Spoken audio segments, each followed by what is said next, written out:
Welcome back to the channel. In our last video, we explored the war in Ukraine through Ukraine's perspective, its history, its sovereignty, and its struggle for survival. But every story has two sides. In today's documentary, we look through the Russian lens. We'll trace Moscow's view of history, its fear of NATO, the battles in Donbass, and the claims of genocide. Using Russia's own words and actions, compare them to the responses of Ukraine and the international community.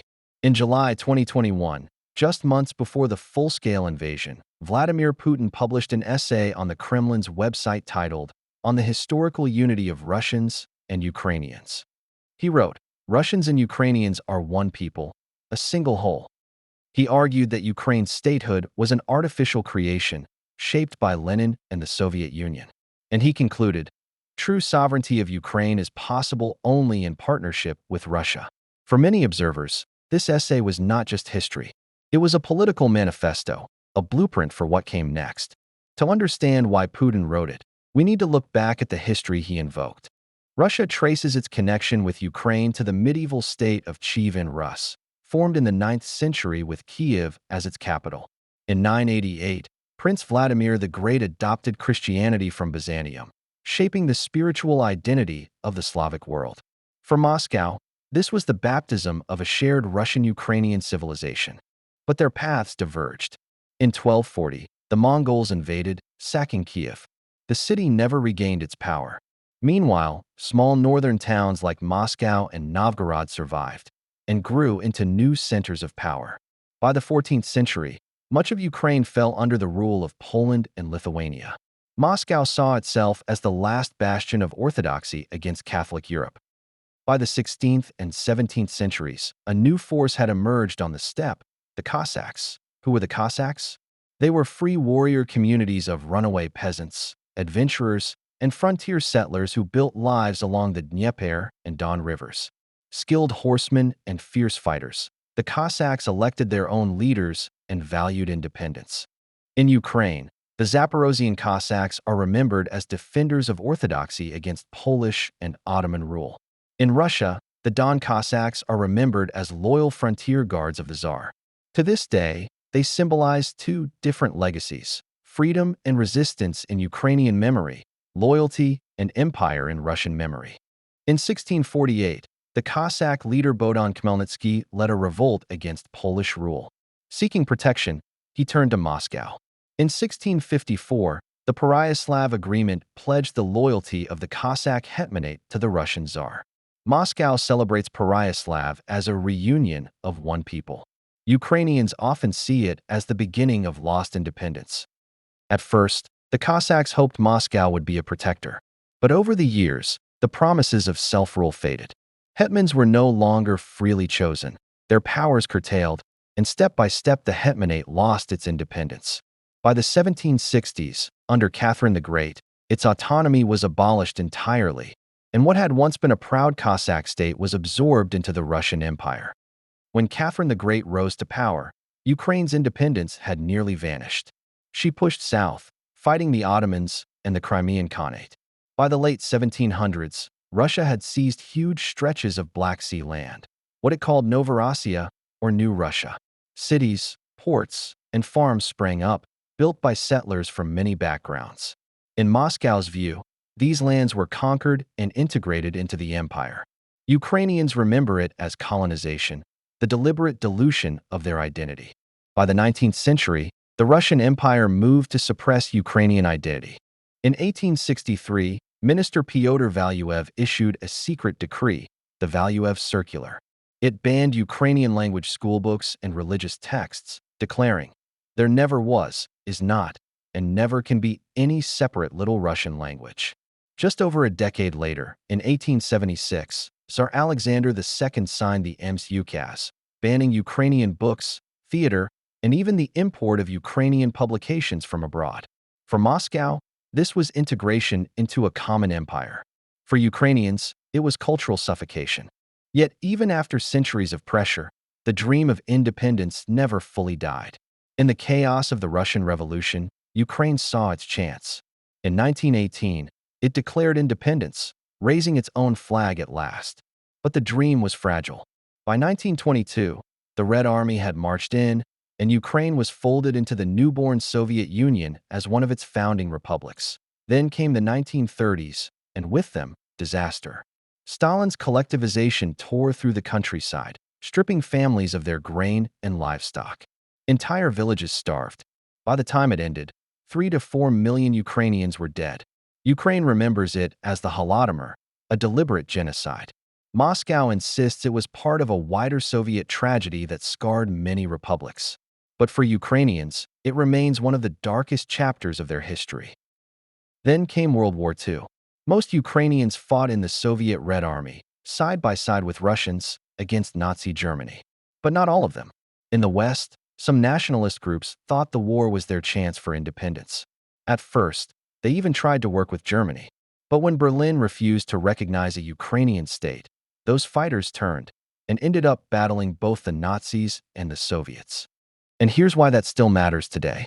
In Western Ukraine, many people see those nationalist fighters as heroes who stood up for independence. But Russia points to their brief ties with Germany as proof of fascism, a claim it now uses under the banner of denazification. But we'll come back to that later, when we look at how Moscow justifies the 2022 invasion. Now, coming back to World War II, here's something interesting, something Vladimir Putin later called a historic mistake. When the war ended, Crimea was part of the Russian Soviet Federative Socialist Republic, or Russian SSR.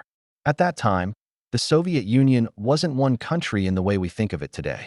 It was a union of republics, Russia, Ukraine, Belarus, Georgia, and others, all controlled from Moscow.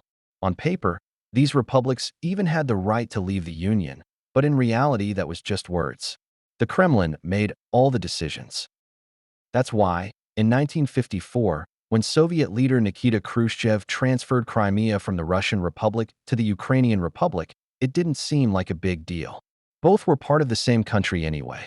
Officially, the move was framed as a gesture of friendship, marking the 300th anniversary of the Pereyaslav Agreement, when Ukraine had first pledged loyalty to the Russian Tsar. But decades later, after the Soviet Union collapsed, this decision would become one of the most disputed questions in modern history. For Putin, this was not just a technical decision. He has called it a historic mistake. Finally, in 1991, as the Soviet Union collapsed, Ukrainians went to the polls in a historic referendum. The result was decisive. Over 92% chose independence, with overwhelming support not only in the West, but also in places like Donetsk, Luhansk, and even Crimea. And this, people, is how Ukraine was formed. Now, looking at history, Ukraine may have been under Russian rule for long periods, but it always had its own distinct culture and identity, even when it was suppressed. Yes, regions like Crimea and some eastern parts have stronger ties to Russia, but history should be remembered, not fought over. What matters is that in 1991, Ukraine became an independent nation legally, through the will of its people. One of the main arguments Moscow makes is about identity and language. Russian officials often claim that Ukraine discriminates against Russian speakers. They point to certain language laws as proof. But the reality is more complicated. These laws were meant to strengthen the Ukrainian language and culture. In 2012, Ukraine passed the Kivalov-Kolesnichenko Law. It allowed Russian and other minority languages to be used as official regional languages in areas where more than 10% of the population spoke them. In practice, this meant that in much of eastern and southern Ukraine, Russian could be used in schools, courts, and local government. But in 2019, Ukraine reversed course. The new law on the functioning of Ukrainian as the state language made Ukrainian mandatory in public life, in government, education, media, publishing, and advertising. Private communication, religious practice, and minority language media were not restricted. But in daily public life, Ukrainian became the dominant and legally required language. For Moscow, this was evidence of oppression, an attempt to erase Russian culture. For Ukrainians, it was seen as a revival of their own identity after centuries of Russification. Though language and identity were big issues, but for Russia, an even greater concern was security. And nothing symbolized that more than NATO's steady expansion to the east. In February 1990, U.S. Secretary of State James Baker met Soviet leader Mikhail Gorbachev in Moscow. Baker assured him, NATO will not move 1 inch eastward. Although no treaty was signed, and Western officials later insisted these were only discussions. By 1999, Poland, Hungary, and the Czech Republic joined NATO. In 2004, the Baltic states, Romania, and Bulgaria followed. In February 2007, at the Munich Security Conference, Vladimir Putin gave a speech that shocked Western leaders. He declared, NATO expansion represents a serious provocation that reduces the level of mutual trust. We have the right to ask, against whom is this expansion intended? The hall fell silent.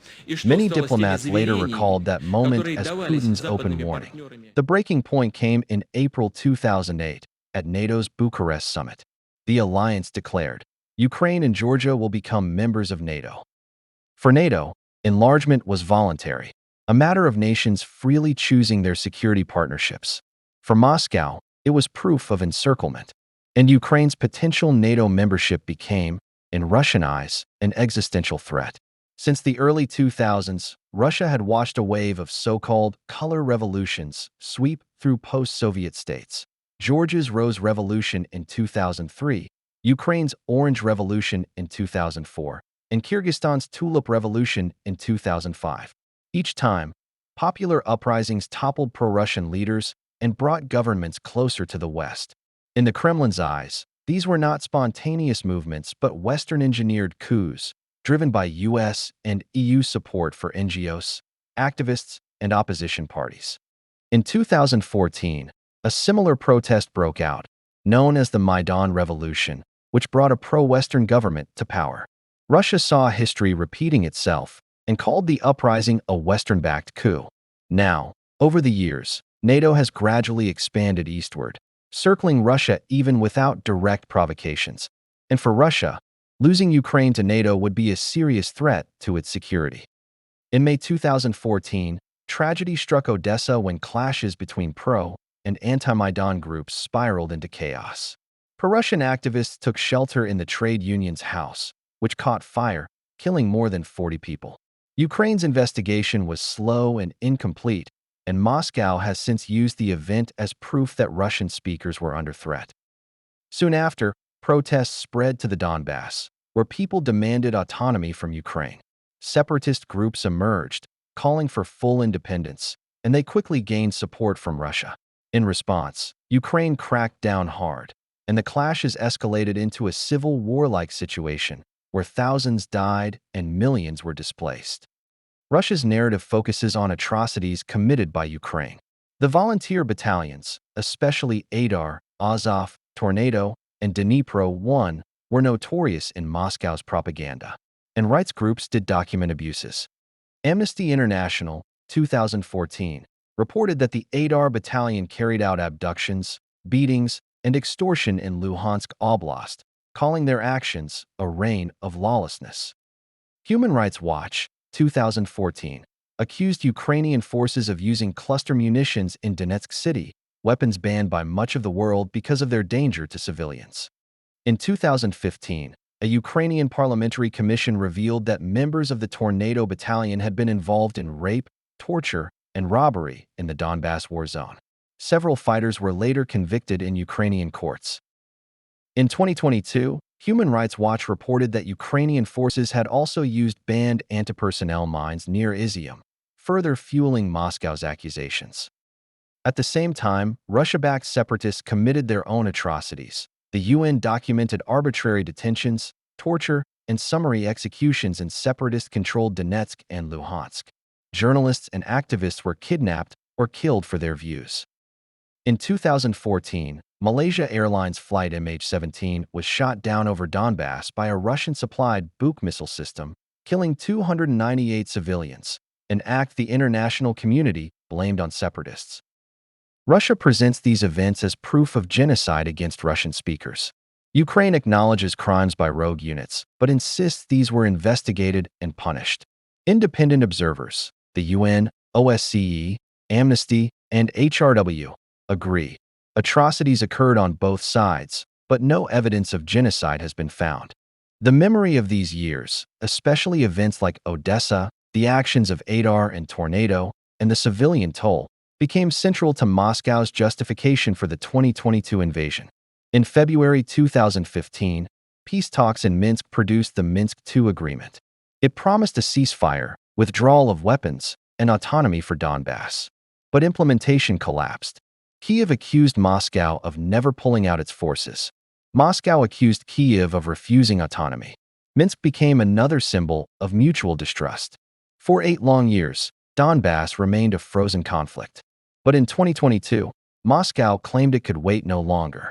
On February 24, 2022, Vladimir Putin addressed the nation at dawn. He declared a special military operation, saying, "Its purpose is to protect people who for 8 years have been subjected to genocide by the Kyiv regime. Our goal is demilitarization and denazification of Ukraine." For Russia, the invasion was justified on 2 fronts. First, as a defense of Russian speakers in Donbass, and second, as a fight against what it called Nazism in Ukraine. The genocide claim was rejected almost immediately. In March 2022, the International Court of Justice ruled. The court considers it doubtful that the Convention on Genocide authorizes the unilateral use of force by a state. It ordered Russia to suspend operations, finding no evidence of genocide. Moscow dismissed the decision, insisting it was protecting its people. The second justification, denazification, carried enormous weight inside Russia. Russian officials argue that Ukrainian nationalism has long been tied to fascism. During World War II, groups like the Organization of Ukrainian Nationalists, OUN, led by Stepan Bandera, fought against Soviet forces and in some cases collaborated with Nazi Germany. In Russian media, today's Ukrainian state is portrayed as the heir of those wartime groups.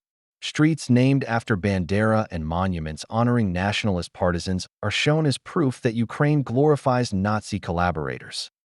The most prominent modern example is the Azov Battalion, a volunteer militia created in 2014 to fight in Donbass. Some of its early members came from far-right movements, and fighters used Nazi-inspired symbols like the wolf signal. By the end of 2014, Azov was absorbed into Ukraine's National Guard, becoming an official state unit. Kyiv insists it has since professionalized, and extremist elements have been marginalized. But for Russia, Azov became the symbol of an entire country, the face of what Putin called Nazism in Ukraine. This narrative resonates deeply within Russia. By claiming to denazify Ukraine, Putin presents the war as a continuation of the fight against fascism, casting Russian soldiers as heirs of their grandparents who defeated Hitler. It is a moral frame that turns invasion into liberation, at least for a domestic audience. Outside Russia, the claim is overwhelmingly dismissed. Ukraine points out that President Volodymyr Zelensky is Jewish and lost relatives in the Holocaust. Far-right parties like Svoboda and Right Sector poll at just 1 to 2%, far less than extremist groups in many Western democracies. Independent analysts agree that while Azov and other radical groups exist, they do not control the Ukrainian state. For Russia, Ukraine is not only about borders or history, it is also about the global balance of power. The Kremlin presents the war as a defensive struggle, not against Ukraine alone, but against NATO and the United States. And so, we followed Russia's story from medieval history to modern geopolitics. So what does this perspective mean for understanding today's war? For Russia, Ukraine is inseparable from its history. NATO is an existential threat, and the people of Donbass are in need of protection. The world rejects that story, calling it a violation of international law. But both narratives exist side by side. Understanding them doesn't mean agreeing with them. But only by seeing both can we grasp why this war continues. In the end, no matter the reasons wars begin or how they are justified by either side, it is humanity that suffers the most. Let us hope, and let us pray, that this war finally comes to an end. If you found this video helpful, don't forget to like, share, and subscribe to the channel for more deep dives into history and geopolitics. See you in the next one.